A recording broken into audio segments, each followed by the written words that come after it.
Minutos. Si quieres una ahí, ¿Comenzamos? comenzamos, ¿sí? Vale, pues muy buenos días hasta la bella Perú, México, Colombia, Panamá, mucha gente que se ha anotado al webinar de hoy. Entonces, esperamos que estéis bien, dadas las circunstancias que hay con respecto a la mía. Nosotros, un placer compartir este webinar, este conocimiento y de aprendizaje. Soy Evelyn Pauli, la coordinadora de curso, con unos cuantos años y bueno, hemos viajado juntos a Latinoamérica llevando este curso y esperamos que en las próximas podamos volver de forma presencial. Y bueno, sin más me gustaría presentarles a Unai Vicente Girado es psicólogo, es consultor, es investigador, además profesor de la Facultad de Psicología del Departamento de Psicología Social de la Universidad de Barcelona, de donde es el curso Neuroliderazgo a las Organizaciones, quien es director de este curso de extensión universitaria. Y además, Unai tiene muchísima experiencia como liderazgo, consultor en temas de neurociencia social y es un divulgador de las apasionantes materias, que para eso lo tenemos hoy. Así que os dejo con la palabra de Unai. Y una cosita en breve también, por favor, os digo, vamos a grabar esta sesión para lo que luego os la queráis consultar. Si queréis poder a cámara, pues será un placer verles, si no, no pasa nada. Y eso sí, os pediremos el favor de poner en mute el micrófono para que no tengamos interferencia y podamos escuchar bien. Unai hablará unos 30 minutos aproximadamente sobre desde liderar conciencia, ¿sí? A partir de la presentación, damos espacio para que podáis hacer todas las preguntas que queráis o compartir experiencias desde vuestros respectivos países, que para nosotros también sería un valor añadido, ¿vale? Pues sin más, os dejo con Unai. Pues gracias, Evelyn, por la presentación. Yo no me voy a enrollar, yo voy a ir directo al grano, porque aquí hemos venido a conocer un poco más y a sobre todo aprender un poco, ¿no? En esta noche para nosotros, día para vosotros, en fin, encantado sobre todo de conectar con todos y espero que os guste la presentación, espero que aprendamos, ¿no? Entonces, ¿cuál es el objetivo? El objetivo de esta presentación y por qué en fin, de este título, ¿no? Básicamente, estamos en una era, bueno, deberíamos de estar en una hora, no sé si estamos, pero deberíamos de estar en una era en la cual tenemos ciencia fantástica, eh, cuantitativamente muy numerosa, muy vasta, ¿no? Y hay un gap, digamos, que hace que esa ciencia realmente no esté llegando a los lugares donde debería, ¿no? Llega a muchos lugares y hay buenas relaciones científicas entre los científicos, tenemos unas plataformas buenísimas para compartir nuestra información, etcétera, pero hay una parte de la ciencia que no está llegando, parece ser, como debería a las organizaciones, aunque también es verdad que está empezando a cambiar esta tendencia, ¿no? Entonces, liderar conciencia significa básicamente el entender y el hacer consciente que hay ciencia que sirve para el liderazgo, para la parte del liderazgo, la parte grupal que se puede dar en unas organizaciones o en cualquier entorno donde exista lo social, ¿no? También en las familias, ¿por qué no? Liderar se entiende como hacer que un grupo de alguna forma avance en sus procesos, avance hacia los objetivos que se marca. Un grupo, si no tiene objetivos, pues no es un grupo que de alguna forma tenga tareas o que se pueda sincronizar. Por lo tanto, en cualquier concepto de grupo que conozcamos siempre existen objetivos. Y liderar conciencia, lo que espera o lo que yo espero trasladaros un poquito esta noche en España, este día allí, es, bueno, ¿cómo hacer esta traslación de la ciencia a lo implementado, ¿no? Entonces voy a poner diferentes, diferentes artículos científicos, diferente conocimiento más o menos reciente, en mi caso, por mi área de la neurociencia y la neurociencia social, pero bueno, la neurociencia en general, y cómo el entender diferentes aspectos del cerebro nos pueden también llevar a hacer reflexiones que nos lleven a ciertas implementaciones de buenas prácticas en esos entornos grupales a los que nos referíamos, ¿no? Pero sin más, vamos a comenzar. Vamos a comenzar. Ahí estamos. Bien, este es en todos los papers, perdón, sí, a todos los artículos o investigaciones a las que hago referencia, tenéis aquí abajo la referencia de los autores. Con esto en Google Scholar podréis directamente encontrar el artículo si alguien querría profundizar. Pero bueno, son artículos esencialmente bastante técnicos. Entonces, bueno, voy a hacer una traducción, ¿no? Porque realmente uno de los gaps de la ciencia funciona desde el impedimento de que a veces escribimos los científicos demasiado poco divulgativamente, entonces no llegan los conocimientos a donde tienen que llegar, ¿no? Pero en cualquier caso, bueno, yo voy a hacer ese resumen, voy a hacer ese papel hoy de puente divulgativo, vamos a decirlo así, de ciencia real a implementaciones o aprendizajes que podemos implementar o que pueden implementar, perdón, buenas prácticas, ¿no? Entonces, fijaos que este estudio de Malkovich y Martini lo que realmente nos dice es que hay diferentes estímulos, hay unos estímulos que nos generan pues, mucho nivel de activación y además de activación muy negativa, como esta serpiente, etcétera, estas fotos que veis por aquí. Y luego hay otros que nos generan mucha activación, pero de una forma más positiva, ¿no? Fijaos que hay dos aspectos fundamentales en lo que es un estímulo en las personas. Es, por un lado, lo que llamamos arousal o la saliencia en psicología, es decir, algo cuánto de impactante, cuánto de atrayente es para nuestra atención. Y por el otro lado, la valencia, si es más negativa o si es más positiva. En este cuadro podríamos de alguna forma identificar dónde cae cada uno de los estímulos que tenemos a nuestra disposición, ¿no? En este caso tenemos fotos, pero pueden ser palabras o pueden ser cualquier otro tipo de estímulo, que el estímulo al final no deja de ser información para nuestro cerebro, información que procesan nuestros cerebros, ¿no? Entonces, uno de los aspectos muy claves que se hablan en este paper, en este artículo, perdón, es que las personas tenemos un nivel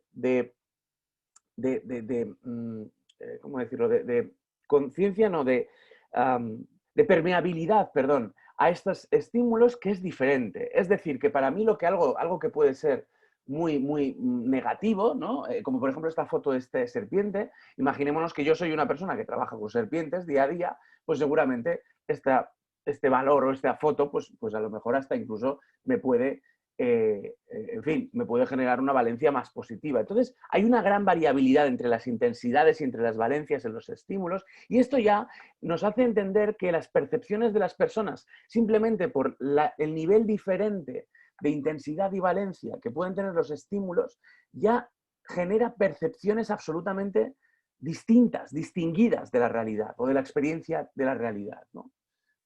Entonces, una de las primeras, en fin, la primera traducción que podemos hacer de esta propuesta que se hace en este artículo es que cada uno de nosotros vemos el mundo con cierta variabilidad, con cierta diferencia.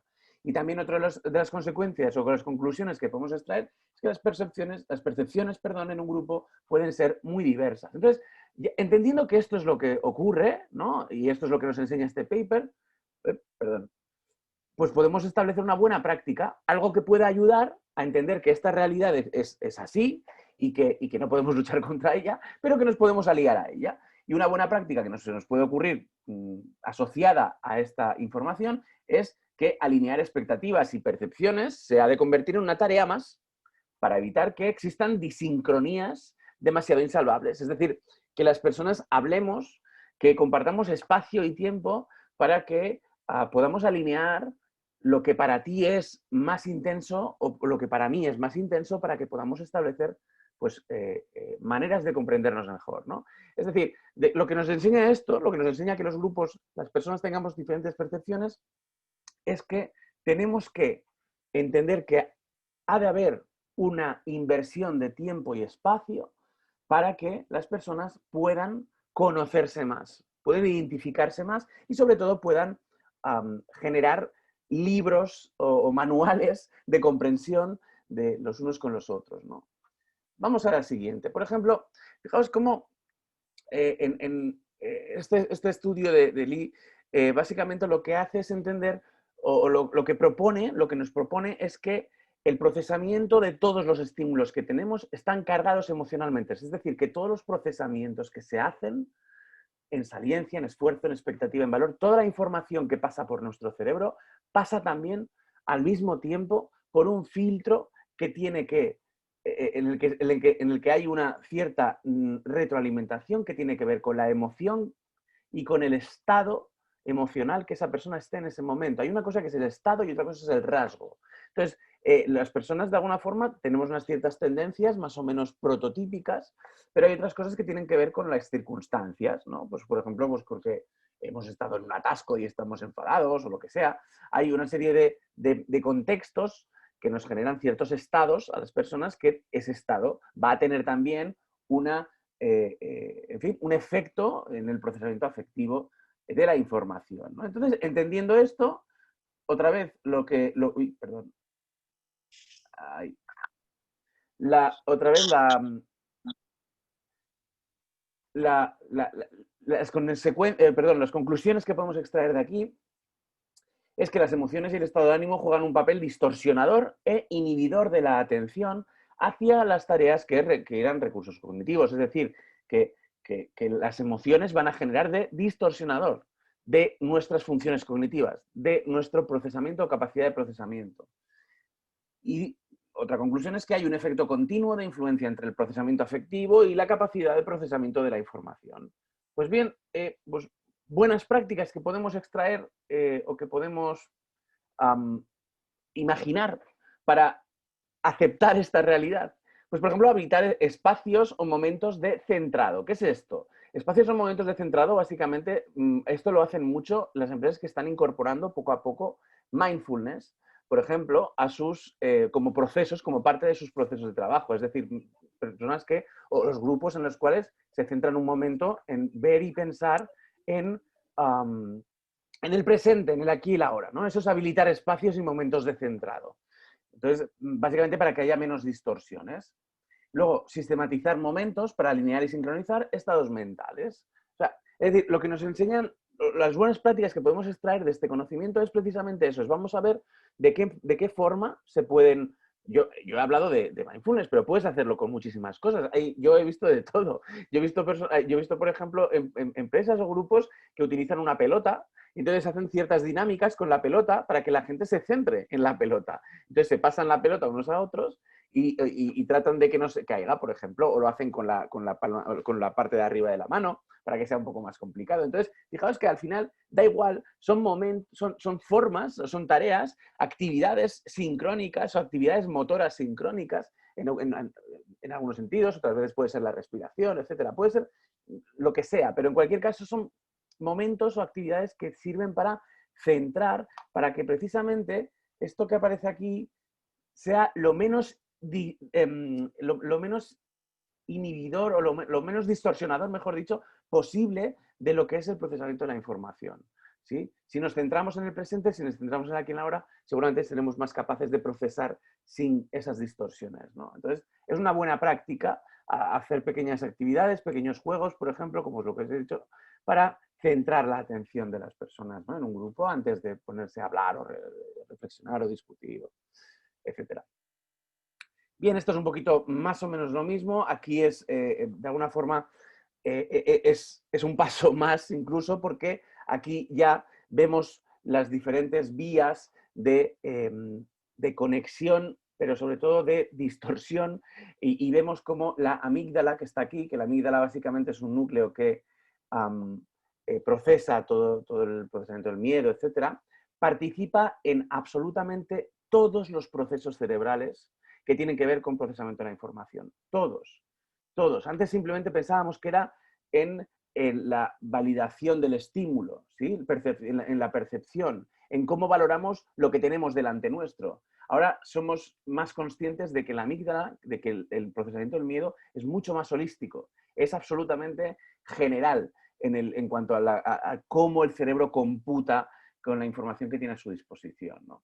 Entonces, por ejemplo, lo que aprendemos de esto es que cuando una persona se siente emocionada, lo primero que debemos hacer es colaborar en la gestión de su emoción. No tratarla o ignorarla implicará un error en su capacidad de uso de sus funciones ejecutivas. Es decir, que si vemos una persona que está altamente emocionada o que está de una forma, o que tiene miedo o que se siente amenazada, si nosotros no ayudamos a que esa persona deje de sentirse amenazada, difícilmente esta persona va a ser capaz de utilizar su capacidad cognitiva, pero su capacidad cognitiva a todos los niveles.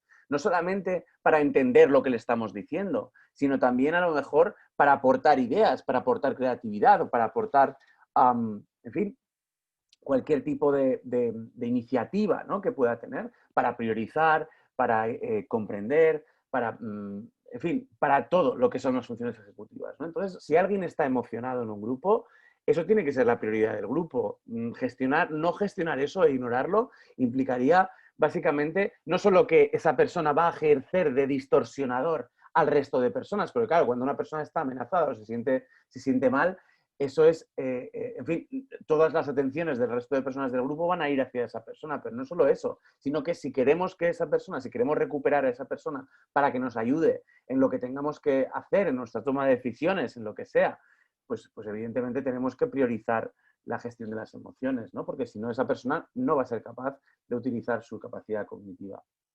Ignorar que una persona se siente amenazada no solo tendrá consecuencias en la experiencia percibida por esta persona, sino que impedirá que la persona pueda salir de su bucle de escalada emocional en detrimento de su capacidad de regulación emocional. Cuando una persona está en un momento de procesamiento de miedo, básicamente esa persona está en un bucle de feed forward o de retroalimentación, en el que lo único que hace es anclarse en su propio miedo y verificar, no verificar, sino darle mucho más peso a todos los estímulos negativos que pueda tener a su alrededor, que pueda procesar, ¿no? Entonces, fijaos, ¿no?, lo importante que es entender cómo la amígdala es este pequeño núcleo que está por aquí, en los ganglios basales, digamos, cómo tiene un protagonismo en absolutamente todo tipo de conexiones e información conectada que computa el cerebro a muchos niveles, ¿no? Con las buenas prácticas, pues bueno, legitimar las emociones en el entorno laboral cuando ocurren. No tiene por ser en el entorno laboral, cuando ocurren, ¿no? O sea, si tú me haces sentirme mal a mí, pues ¿cómo voy a yo a lo mejor no legitimarme para decir que me estás haciendo sentir mal, ¿no?, en ese momento? Claro, ¿qué hago? Luego me lo llevo a casa y lo pago con, con quien no se merece. En fin, pues legitimar la emoción en los grupos realmente es una de las, en fin, de las buenas prácticas que podemos extraer a la hora de entender que la amígdala tiene un papel tan absolutamente absorbente en toda nuestra capacidad computacional en el cerebro, ¿no? Tolerar la diferencia y participar en las culturas, en culturas que promuevan el tolerar la diferencia o cualquier tipo de herramientas de gestión emocional, ¿no? Aquí abajo os pongo un pequeño, en fin, no sé si adelanto, pero bueno, 4 emociones, ¿no? La ira, el miedo, la tristeza y la alegría, y a lo mejor qué es lo que esa persona necesitaría para que nosotros le podamos colaborar en la gestión de su emoción. Antes decíamos eso, que tenemos que colaborar en la gestión de la emoción. Eso no quiere decir es hacerme responsable de tu emoción, ¿no? Pero sí, a lo mejor colaborar, inspirarte para que puedas, facilitarte para que puedas gestionarla, ¿no?, un poco mejor. Pues esta es una forma, ¿no? Entender que la ira lo que precisa es calmarla, porque la ira no es un estado en el cual ningún cerebro pueda estar mucho tiempo sin hacerse daño a sí mismo. Entonces, básicamente la ira lo que requiere es calmarla y, bueno, a través de la desviación, el miedo pues requiere de comprensión y podemos generar comprensión a través de la protección, la tristeza, cuidar y animar también, para que transforme esa tristeza en otra cosa, ¿no? En aprendizaje o en otra cosa. Y la alegría, pues bueno, pues hay que comprenderla, ¿no? Siempre que sea en su justa medida, ¿no? Que no sea histriónica. Y, por supuesto, la alegría hay que compartirla. Eso es lo que pide la alegría, ¿no? Bien, otra de las cosas que, por ejemplo, investigación muy interesante, que nos dice cómo no procesamos igual a aquel que percibimos como un amigo o aquel que percibimos como un enemigo. Cuando yo, por ejemplo, estoy visualizando a una persona que es, en fin, cercana a mí, estoy utilizando básicamente las mismas estructuras cerebrales que utilizaría si me estuviera procesando a mí mismo y me estuviera imaginando a mí mismo. Utilizamos exactamente las mismas. Sin embargo, cuando estamos procesando a una persona que consideramos como alguien que es extraño o que no consideramos amigo, utilizamos otras partes del cerebro en las cuales están activadas diferentes sistemas que van asociados sobre todo con el juicio, con diferentes aspectos más de añadirle categorías de explicación, ¿no? Me explico, es decir, cuando a una persona, por ejemplo, no la conocemos, nosotros tenemos una tendencia a incorporar información a través de nuestras memorias o de otras personas que a lo mejor creamos que en fin, que se puedan parecer a esa persona que tenemos delante. Entonces completamos esa información, ¿no? Completamos a través de un prejuicio, pero completamos quién y cómo piensa, ¿no? Quien tenemos delante. Es una forma de nuestro cerebro que es muy útil porque en realidad le sirve para generar unas certezas bastante, en fin, en la mayoría de los casos bastante buenas para poder sobrellevar pues, sus incertidumbres, ¿no? Al cerebro no le gusta la incertidumbre. Pero en cualquier caso sí que es verdad que ese juicio va a estar muy condicionado, muy condicionado, de hecho, por aspectos que tienen que ver con la amígdala, que está aquí en rojo, ¿no? Aspectos que tienen que ver con el estado emocional, ¿no?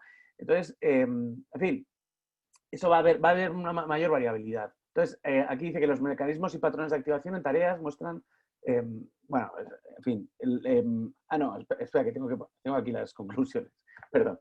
El afecto, lo que quiere decir esto es que el afecto, es decir, que identifiquemos a las personas como amigos, es decir, que no tengamos que generar prejuicios, que no tengamos que generar mecanismos de compensación de la incertidumbre. El afecto es un vector de empatía, por lo que el grupo debería vivir en unas condiciones óptimas de intercambio de confianza y satisfacción.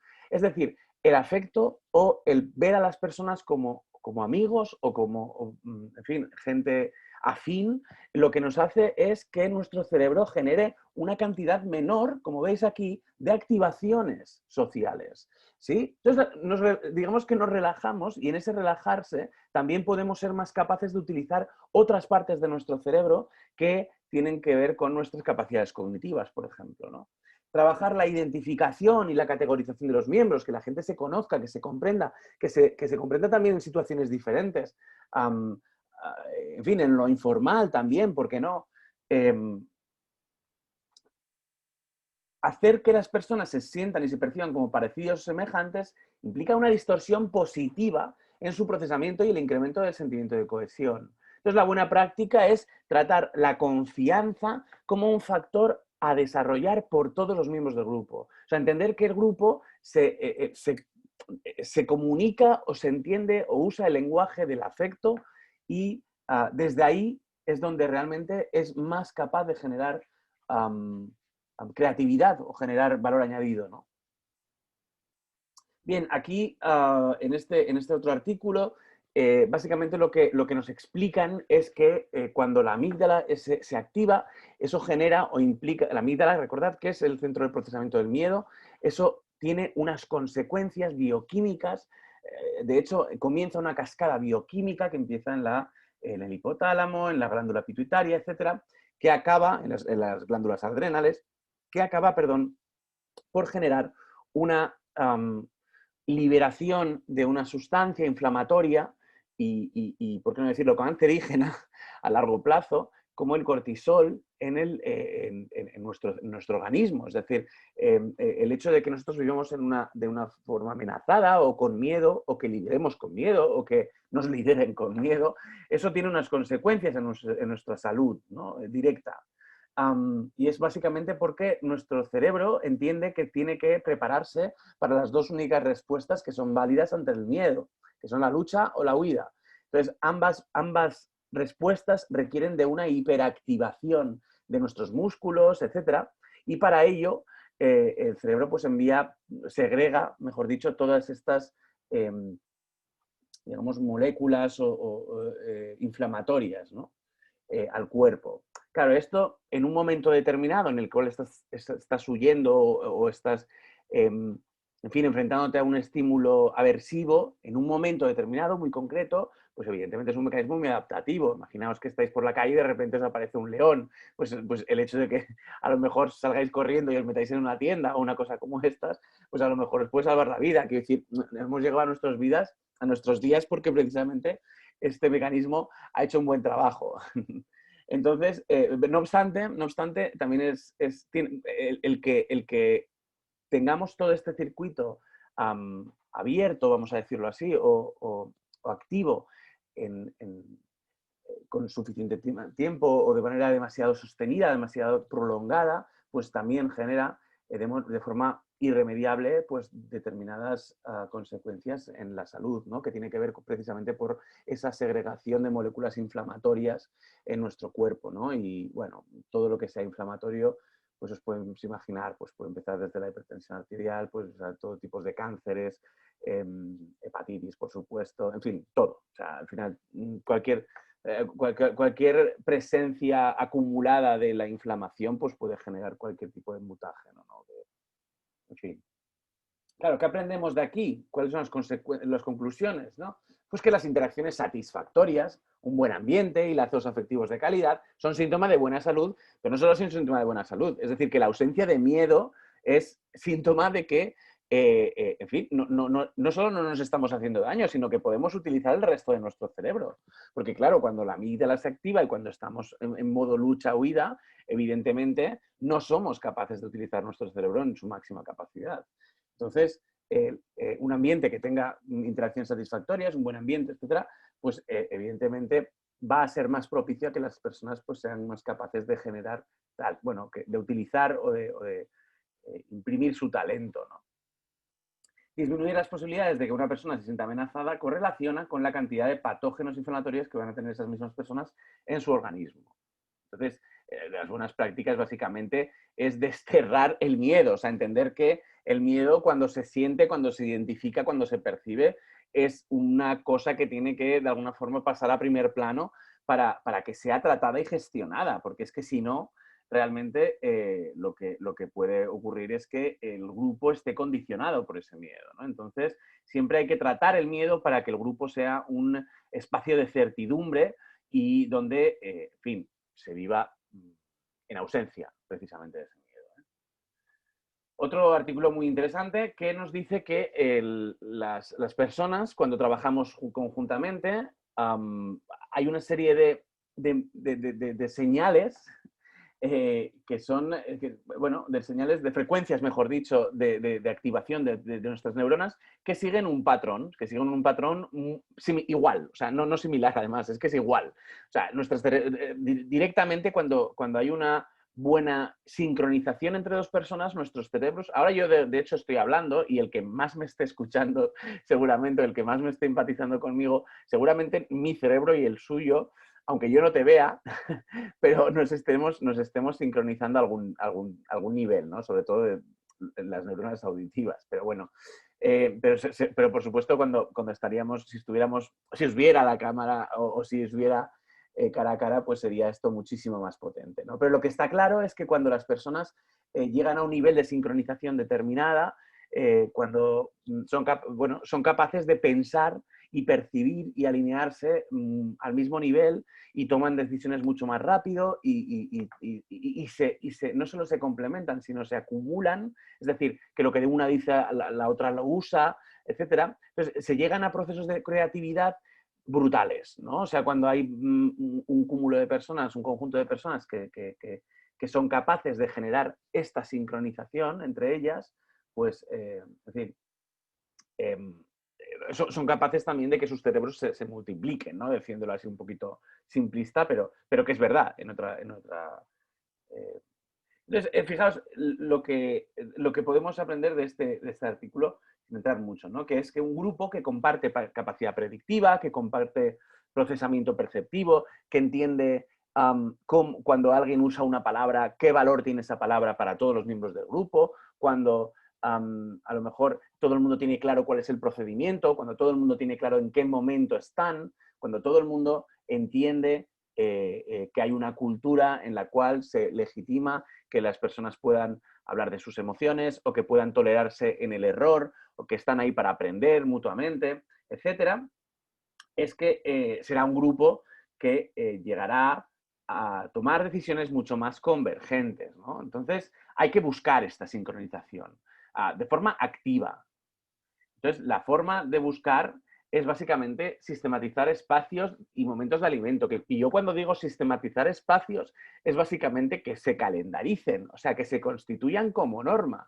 Es decir, que si todos los días tiene que haber 10 minutos en los cuales simplemente la tarea de esos 10 minutos sea que, que la gente se pregunte cómo está o que la gente entienda cuáles son los objetivos que tiene para hoy, o qué ha aprendido, o qué aprendió ayer, o qué ha aprendido. En fin, da igual, depende de a qué hora se ponga en el día, ¿no? Pero que haya un momento que puede ser corto, y de hecho los grupos, cuando estableces este tipo de sistemáticas o normas, al final lo que generan es que al principio a lo mejor necesitan mucho tiempo para llegar a un punto en el cual se van a sincronizar, pero eso a lo largo del tiempo, y cuanto más lo repitan, van a necesitar mucho menos tiempo, y lo que a lo mejor en un momento empezó siendo 20 minutos, al final acaba siendo 5 minutos, pero súper efectivos.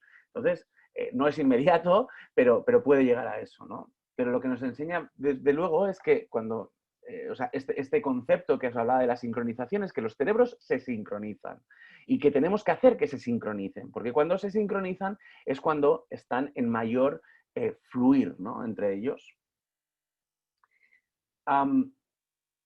Evidentemente, el afecto, el nivel de afiliación, el nivel de simpatía que podemos sentir con otra persona va a correlacionar positivamente con nuestra capacidad de sincronizarnos con ellos, ¿no? Entonces, yo, cuanto más amigo sea tuyo, cuanto más te perciba como yo, más rápido voy a poder sincronizarme en lo que tú piensas y a lo mejor generarte valor añadido simplemente por mis iniciativas, por lo que yo te estoy ofreciendo, lo que yo te estoy pensando, estoy reflexionando a través de lo que tú dices, etcétera, ¿no? Entonces,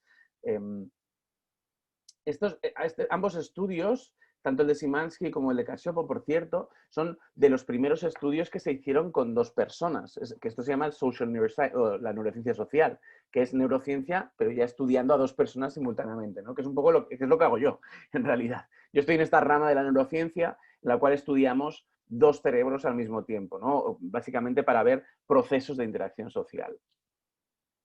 Entonces,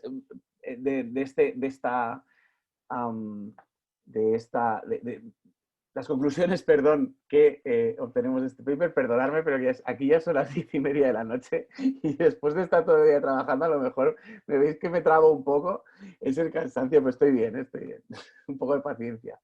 Bien, entonces, de las conclusiones que se pueden extraer de este artículo, es que promover la sincronización perceptiva es un ejercicio de transparencia y alineación de expectativas. Todo lo que sea alinear expectativas, todo lo que sea generar certidumbre, en fin, que la gente esté entendiendo, o sea, que tenga la certeza, la orientación, el control de por dónde van los tiros, etc.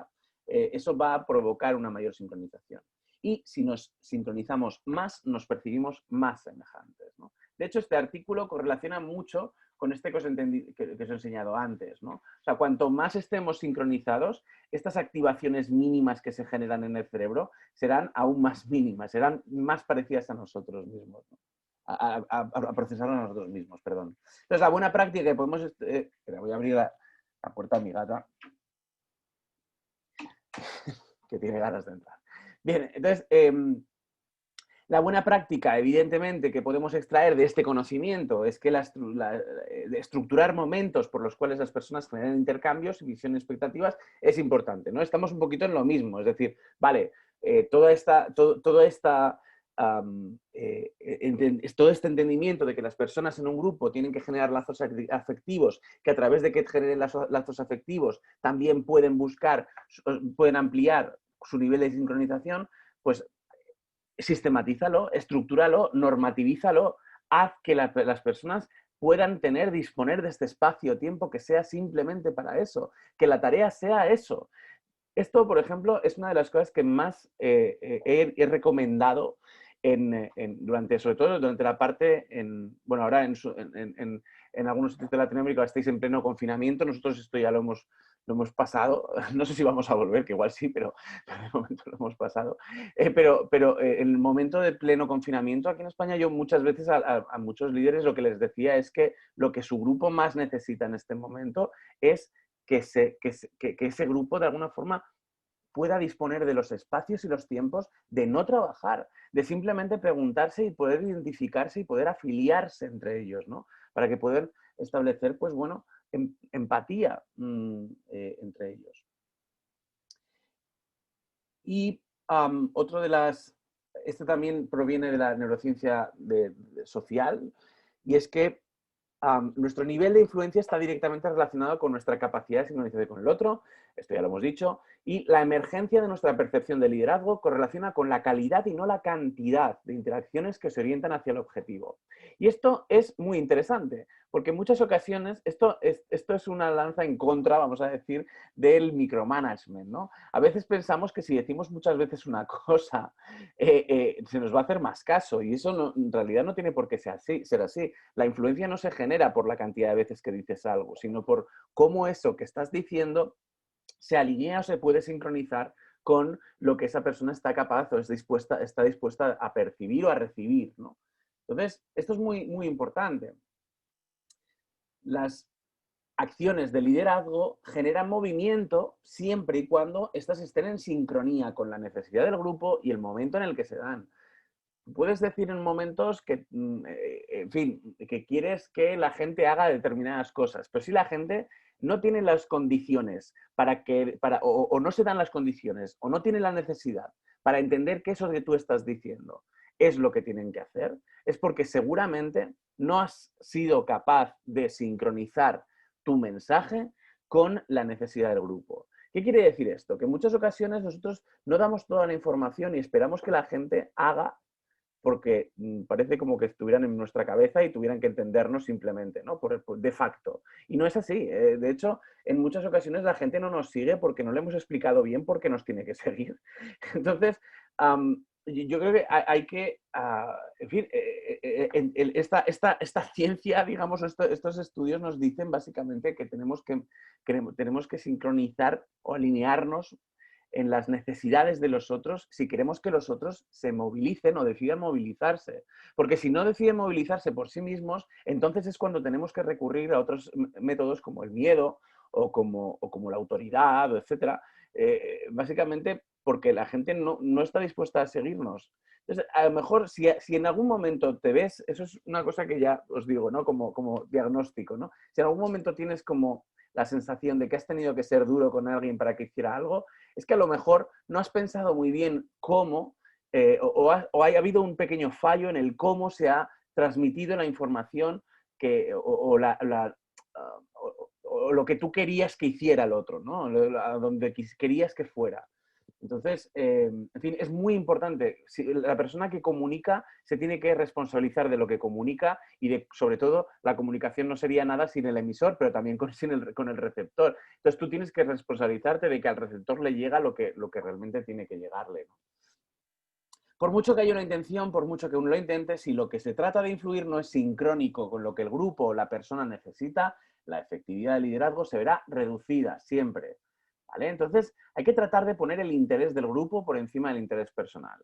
Y a veces también, no solo esto, sino también hay que tratar de escuchar más al grupo y a las personas para ver si los intereses se alinean de forma natural o a lo mejor hay que hacer cosas para alinearlos.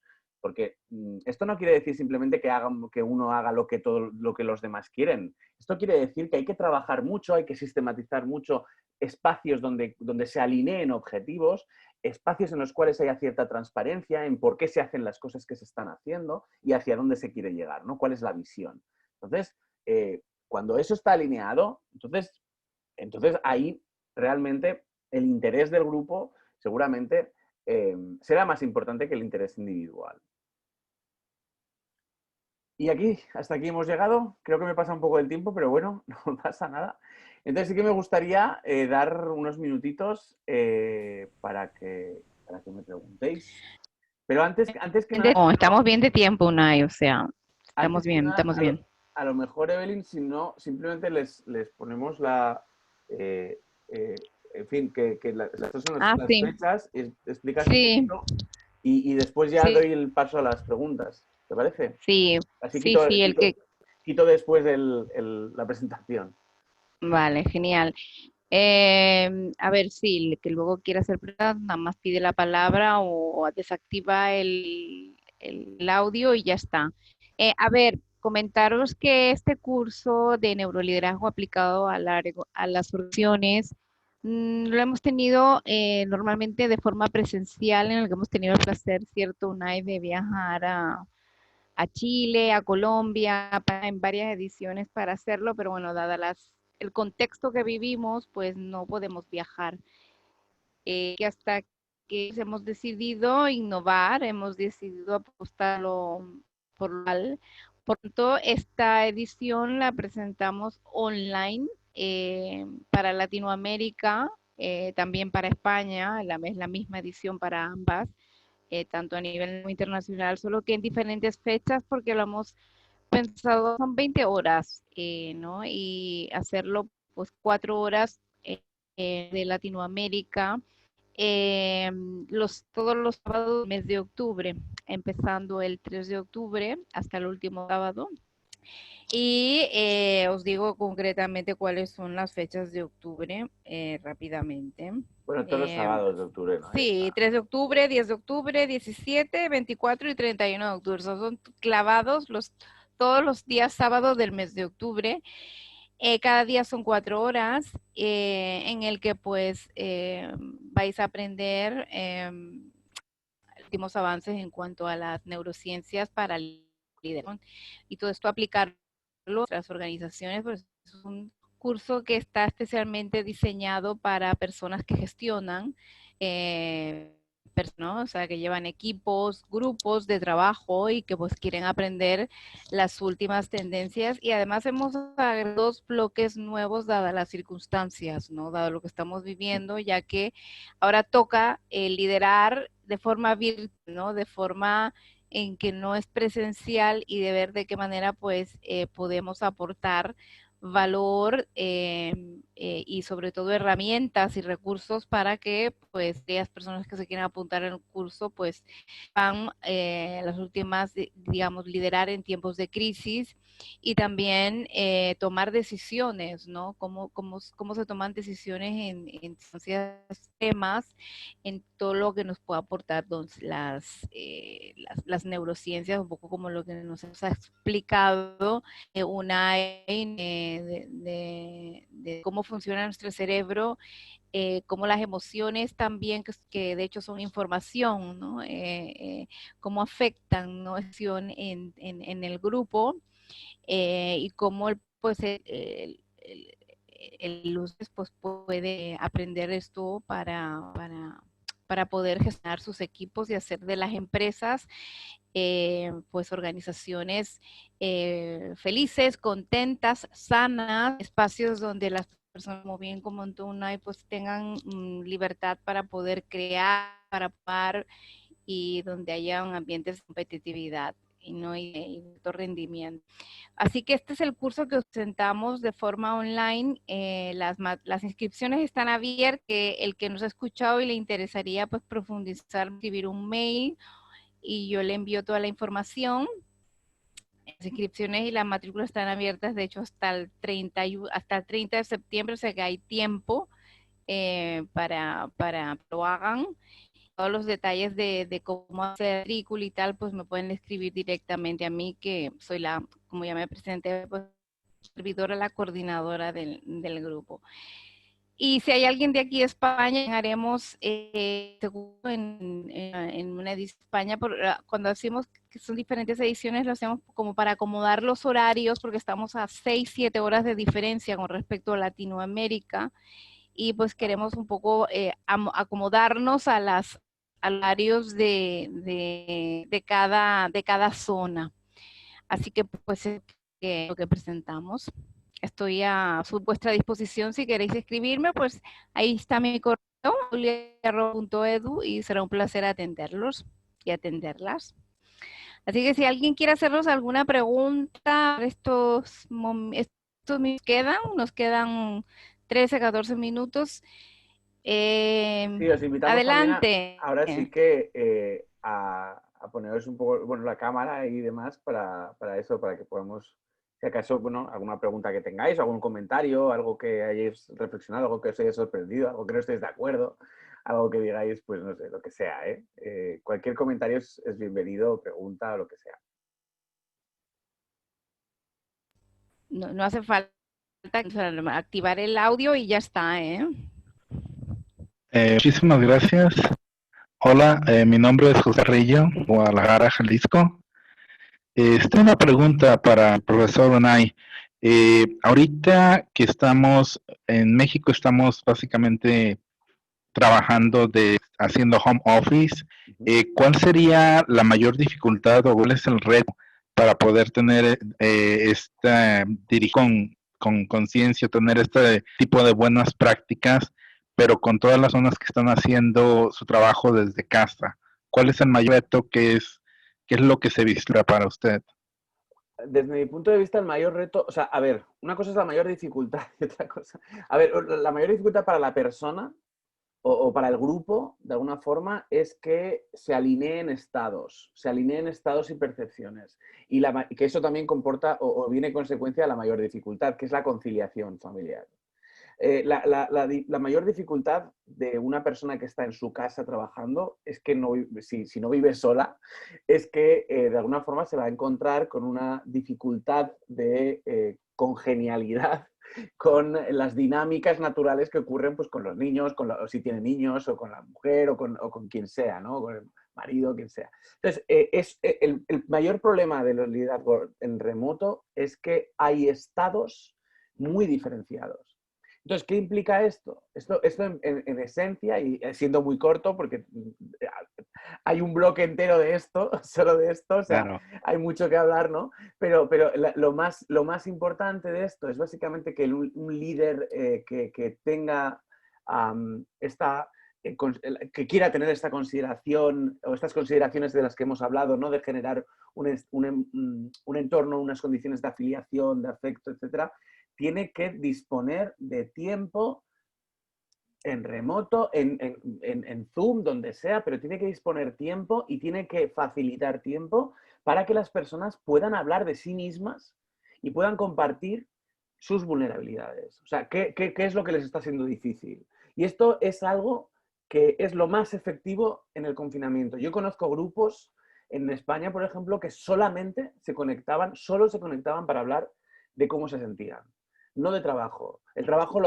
mucho del trabajo lo resolvían a través de mails, etcétera, pero sí que se tenían de forma súper normativa cada día, cada 2 días, un momento para poder mirarse a los ojos y decir, no, lo estoy pasando muy bien. Y el otro le va a decir, yo tampoco. Entonces, eso ya genera sincronía, ¿no? A veces cuando estamos mal, también nos podemos sincronizar. Por eso la gente va a los bares, porque realmente es un sitio muy social donde también se puede sincronizar uno en sus pequeñas desgracias, ¿no? Cotidianas. Esta es una broma, pero hay una parte de verdad también. No, Entonces, pero es cierto. es esto. Muchísimas gracias. Nada, José, gracias a ti por la pregunta. ¿Alguien más? ¿Un comentario, una reflexión, cualquier cosa?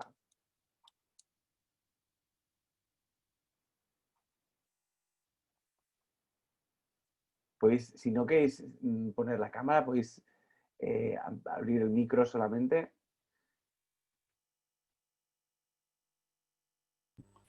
o también lo pueden escribir en el chat y leemos la palabra y así no hay problema.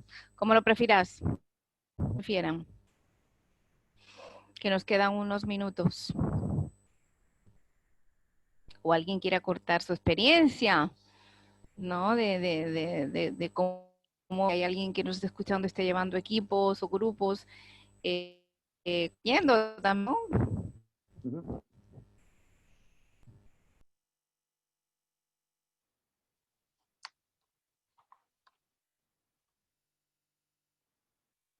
Están tímidos hoy en Latinoamérica, ¿eh?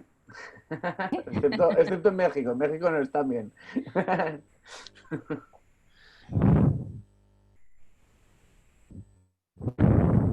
Bueno, pues si tienes algún otro comentario, José, y si no hay más preguntas, pues nada, pues no cerramos y ya está, no pasa nada. Sí, no pasa nada, sí, es verdad.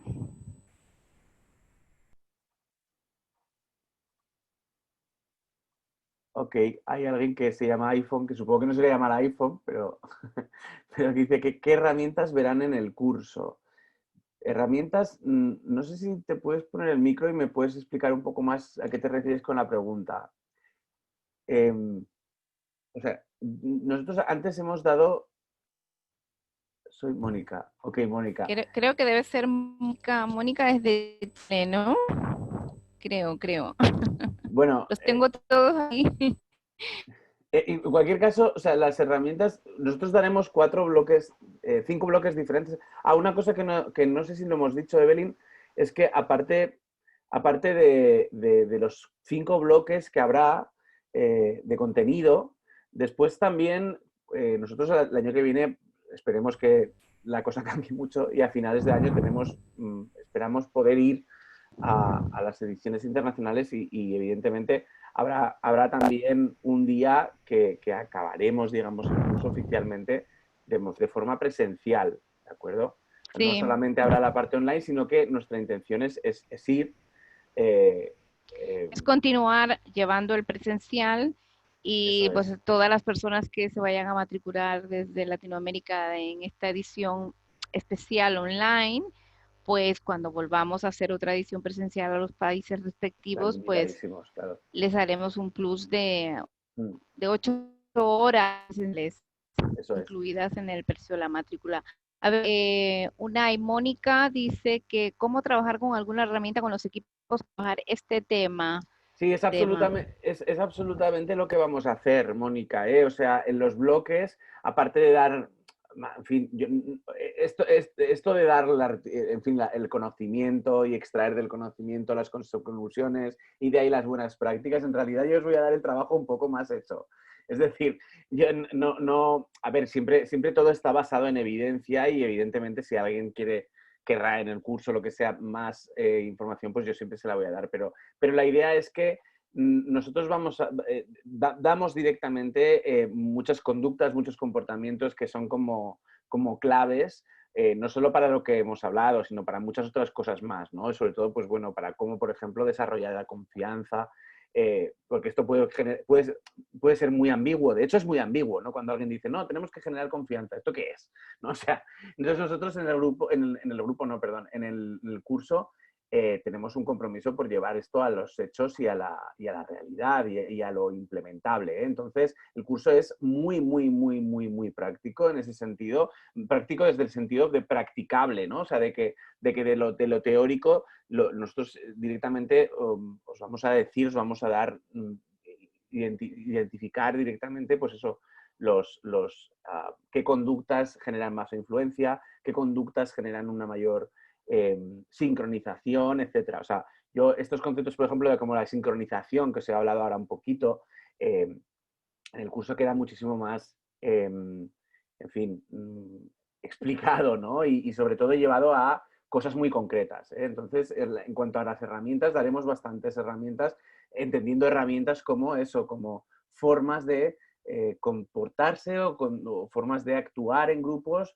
o normas de grupo bueno, actividades de grupo que puedan provocar pues todas esas cosas. Ok. cómo aplicar el tema en concreto, eso es lo que siempre pueden. Eso es, efectivamente, o sea, eso es lo que nosotros, o sea, el grupo, este curso que se llama Neuroliderazgo aplicado a las organizaciones, o sea, es muy práctico, o sea, es totalmente práctico y totalmente, yo os voy a dar muchísimos ejemplos, en fin, y de hecho, no solo voy a dar yo ejemplos, o sea, hay muchos aspectos, o sea, nosotros, por ejemplo, en cada uno de los bloques va a haber una... bueno, diferentes metodologías que vamos a dar de aprendizaje. O sea, no solamente voy a ser yo hablando, sino que vais a hacer actividades y vais en fin, desde esas actividades vais a utilizar vuestra propia experiencia también para llegar a una serie de insights. O sea, no es solamente yo hablando y yo decirte, os voy a dar material, evidentemente, pero sobre todo hay un trabajo de implementación social o grupal, ¿no? Reflexión grupal que es muy interesante. Sobre todo en estos cursos siempre obtenemos ideas fantásticas y experiencias buenísimas.